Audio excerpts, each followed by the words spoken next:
Bismillahirrahmanirrahim. Assalamualaikum warahmatullahi wabarakatuh. Kaif halukum anak-anakku? Bagaimana kabar kalian semuanya? Baik, sehat? Alhamdulillah khairun afiyah. Semoga kita semua diberi kenikmatan oleh Allah, kesehatan baik secara lahiriah maupun secara batiniah. Amin ya rabbal alamin. Anak-anakku, siswa-siswi sedang terlontar jenam yang Bapak cintai, sekarang mari kita bersama-sama belajar materi pendidikan agama Islam dan budi pekerti dengan hati yang tulus, niat yang ikhlas, semata-mata untuk mengharap ridha Allah, sehingga kita mampu memperoleh hikmah dan manfaat yang bisa kita amalkan nantinya dalam kehidupan kita sehari-hari. Amin ya rabbal alamin. Sebelum kita mulai, mari nabda'u hadhihi dirasah bi qira'ati doa. Kita buka pelajaran hari ini dengan membaca doa. Berdoa mulai.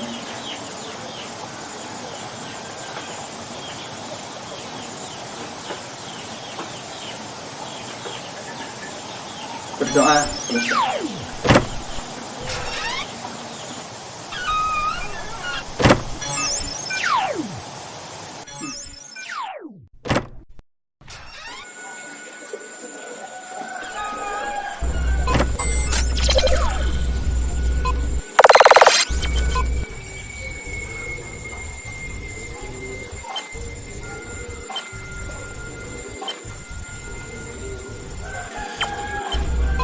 Baik anak-anakku, mari kita lanjutkan pelajaran yang kemarin, pelajaran yang ke-10, yaitu tentang senangnya meneladani para nabi dan sahabat kahfi.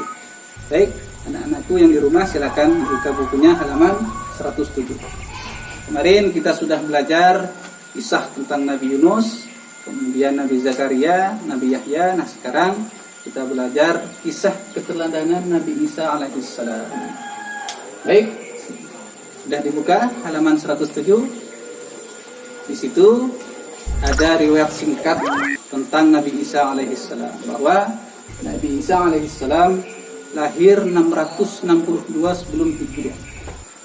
Dan yang kedua, beliau diutus dan diangkat menjadi nabi dan rasul pada tahun 29 Masehi, yang diutus kepada umat Bani Israel kawasan Palestina. Nah anak-anakku yang Bapak cintai, Nabi Isa alaihissalam ini adalah seorang nabi yang diberikan kedudukan tinggi dan mulia di sisi Allah, serta diberikan keistimewaan yang agung oleh Allah. Beliau salah satu nabi yang tergolong ulul azmi. Keistimewaan lain dari Nabi Isa ini adalah bahwa beliau lahir ke dunia ini tanpa seorang bapak. Firman Allah dalam Al-Quran, Inna mathala Isa indallah kamathali Adam khalaqahu min turab. Bahwa perumpamaan Nabi Isa alaihissalam diciptakan oleh Allah sama seperti Allah menciptakan Nabi Adam dari mana? Khalaqahu min turab, dari tanah. Nabi Isa alaihissalam lahir dari rahim seorang ibu yang bergelar Siddiqah di dalam Al-Quran, yaitu Siti Maryam. Nah, Siti Maryam ini adalah putri dari Imran. Sedangkan Imran ini Allah juga abadikan dalam surah yang ketiga dalam Al-Quran, yaitu surah Ali Imran. Sehingga kesimpulannya Nabi Isa alaihissalam ini adalah keluarga Imran yang merupakan keturunan dari Nabi Yakub alaihissalam. Baik, selanjutnya dibuka anak-anakku halaman 108. Nah, di halaman 108 di situ ada mukjizat Nabi Isa alaihissalam. Seperti yang Bapak sampaikan kemarin, bahwa setiap nabi pasti mempunyai mukjizat. Ma minal anbiya'i nabiyyun illa u'tiya ma misluhu amana 'alaihi al-bashar. Bahwa tidak seorang nabi pun diutus ke muka bumi kecuali Allah berikannya mukjizat yang dengan mukjizat tadi tidak mampu diserupai oleh manusia siapapun, sehingga manusia mampu dan harus mengimaninya. Baik, yang pertama mukjizat Nabi Isa alaihissalam yaitu bisa berbicara dengan manusia dalam keadaan masih bayi. Wa yukallimun nasa fil mahdi wa kahla. Waktu itu ceritanya ketika Siti Maryam ibunda Nabi Isa alaihissalam datang kepada kaumnya dari tempat pengungsiannya, lalu kaumnya berkata, "Ya Maryam, laqad ji'ti syai'an fariya." Maryam, kamu datang ini membawa kemungkaran. Perbuatanmu ini adalah perbuatan yang dosa besar. Mereka menganggap bahwa bayi yang lahir dari rahim Siti Maryam ini adalah hasil dari perbuatan zina. Maka pada waktu itu Siti Maryam alaihissalam tidak bisa berbuat apa-apa. Cuman bahasa Al-Quran fa'asyarat ilaihi, dia menunjukkan kepada Nabi Isa yang kecil itu, berharap Nabi Isa alaihissalam bisa berbicara kepada mereka dan mengatakan apa yang dilakukan oleh Siti Maryam alaihissalam. Lalu masyarakat kaum Nabi Isa pada waktu itu bertanya lagi, kaifa nukallimu man kana fil mahdi sabiyya? Maryam, bagaimana kami bisa berbicara pada bayi yang masih dalam ayunan? Lalu kemudian inilah mukjizat Nabi Isa dengan izin Allah. Maka Nabi Isa yang kecil itu berkata, Inni Abdullah, saya ini adalah hamba Allah. Atani al-kitab wa ja'alani nabiyya. Allah memberikan saya kitab, yaitu Injil, dan menjadikan saya sebagai nabi dan rasul.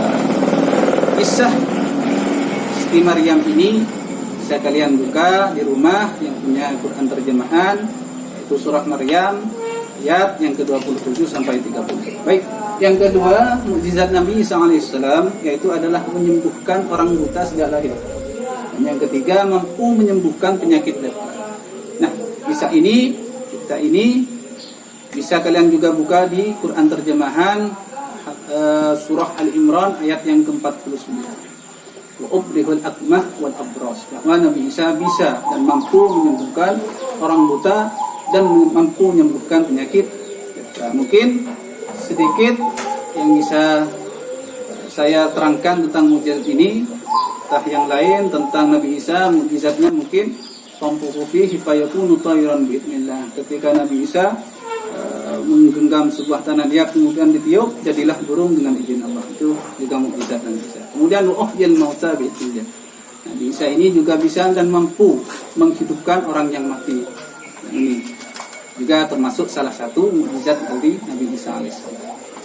Baik anak-anakku, mari kita belajar membaca. Kita baca bersama-sama Quran Surat As-Saff ayat 6. Kita baca bersama-sama. A'udzu billahi minasy syaithanir rajim. Bismillahirrahmanirrahim. Wa idh qala Isa ibnu Maryam ya bani Israil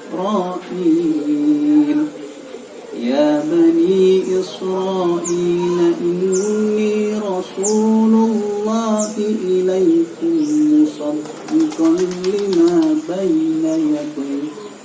musaddiqan lima bayna yadayya minat tawrati wa mubashiran bi rasulin ya'ti min ba'di ismuhu Ahmad. Nah, surah As-Saff ayat yang ke-6 ini anak-anakku bercerita bahwa ketika itu Nabi Isa alaihissalam sedang berbicara kepada kaumnya. Katanya, wahai Bani Israel, inni Rasulullah ilaikum. Saya adalah utusan Allah yang diutus kepada kalian semua. Musaddiqan lima baina yadayya minat tawrah.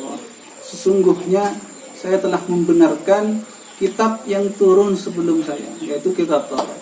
Dan sekarang wamubasysyiran bi rasulin, saya akan menyampaikan kabar gembira bahwa akan datang setelah saya Rasul, utusan Allah, ya'ti min ba'di ismuhu Ahmad. Namanya adalah Ahmad. Dan lanjutan ayat ini adalah falamma ja'ahum bil bayyinati qalu hadza sihrun mubin. Maka ketika Nabi Muhammad SAW datang dan diutus pada waktu itu, kaumnya itu pada masa Abu Jahal dan Abu Lahab mengatakan tidak percaya kepada Nabi Muhammad. Bahkan mereka berkata hadza sihrun mubin. Ini adalah sihirnya Muhammad ini. Baik, anak-anakku, sudah sampailah kita kepada terakhir pelajaran ini, yaitu pemberian tugas rumah. Baik, silakan ini dikerjakan di rumah masing-masing. Minta bantuan orang tua, keluarga, kemudian kakak, adik, kemudian dokumentasikan dan kirimkan ke grup classroom atau grup WA Bapak. Tugasnya adalah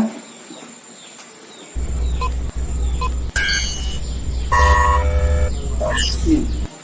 Jadi yang pertama, apa yang dapat dijadikan hikmah dari kisah keteladanan Nabi Isa alaihissalam. Kemudian yang kedua adalah kalian menulis Quran surah Shaf ayat yang ke-6 tadi. Jadi semuanya tugas itu dikerjakan dengan baik, kemudian didokumentasikan, silahkan kirim ke grup classroom atau WA Bapak. Baik, itu saja yang mungkin Bapak bisa jelaskan. Semoga kita mendapatkan ibrah dan hikmah dari kisah yang penting yang harus kita ketahui pelajari ini. Seperti bahasa Al-Quran, "Fandur kaifa kana aqibatul ladina min qabl." Kita harus belajar dari kisah orang-orang terdahulu sebagai pelajaran dan kemudian menjadi hikmah kepada kita. Anak-anakku, terima kasih. Yang di rumah tetap jaga kesehatan dan jangan lupa selalu berdoa kepada Allah agar kita selalu mendapatkan maunah dan lindungan Allah. Hafizana wa hafizukumullah. Amin ya rabbal alamin. Akhiran. Assalamualaikum warahmatullahi wabarakatuh.